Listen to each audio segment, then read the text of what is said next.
एक गैंगस्टर बस संयोगवश एक छोटे भिखारी बच्चे की मदद करता है, पर आश्चर्य ये हुआ कि वह छोटा लड़का उस एहसान को दिल से याद रख लेता है। मालूम नहीं था कि उस आदमी की यह दया 10 साल बाद उसे अनपेक्षित फल दे देगी। एक दिन वह आदमी अपने भाइयों से कारोबार बढ़ाने की बात कर रहा था। तभी टोपी वाला सरदार आकर कहता है कि उनके होटल में गैर कानूनी गतिविधियां चल रही हैं। पूछने पर आदमी को पता चलता है कि उसके एक भाई ही छुपकर गड़बड़ी कर रहा था, लेकिन उसने उसे डांटा नहीं, बस सोचा कि उसकी ही निगरानी कमजोर थी। जाने से पहले उस आदमी ने कुछ बातें अपने भाई को सौंपी, फिर खुद सारे केस झेल लिया। उसे पता तक नहीं था कि पूरा षड्यंत्र वही भाई कर रहा था। 10 साल अल्पकाल जैसा बीत गए। एक दिन आदमी को आखिर जेल से रिहा किया जाता है और सामने लग्जरी कारों की एक कतार आकर रुकती है। जेलमेट लोग देखकर चापलूसी में लग जाते हैं। वह सोचता है कि शायद उसका भाई ही उसे मिलने भेजा है, पर जो बॉडीगार्ड उसे लेने आए थे उनके असली लोग अलग निकले और उनसे वह कटु व्यंग्य सुनता है। कुछ ही पलों में वही लोग अपना चेहरा बदल लेते हैं। उस आदमी को हास्यजनक सा लगता है। दुनिया आजकल ऐसी ही है। यह सोचकर वह इन मामलों में फिर शामिल नहीं होना चाहता, बस अपने भाई को ढूंढकर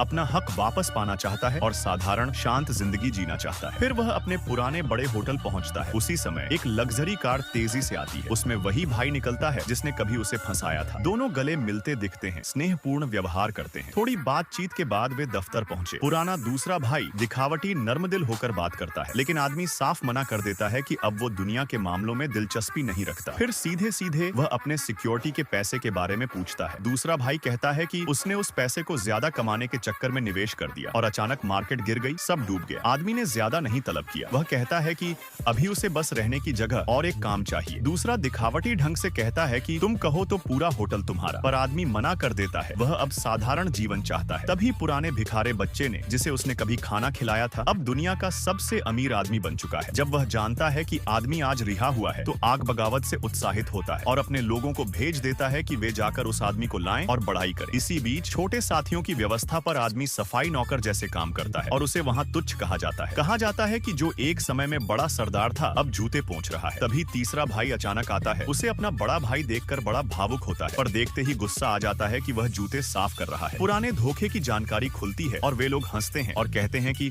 अब तूने 3000 मांगे और हम क्यों लौटाएं। आदमी चिल्लाता है कि तुमने मुझे जेल में क्यों डाला। उनके बीच तकरार और अपमान जारी रहता है। साथी लोग मजाक उड़ाते हैं कि देखो पहले वाला बड़ा सरदार कहाँ गया। कोई कहता है कि हमने तुम्हें कभी अपना माना ही नहीं, तुम मूर्ख थे। शोर शराबा, ठहाके और गालियां मिलकर एक बार फिर दृश्य को अस्त व्यस्त कर देते हैं।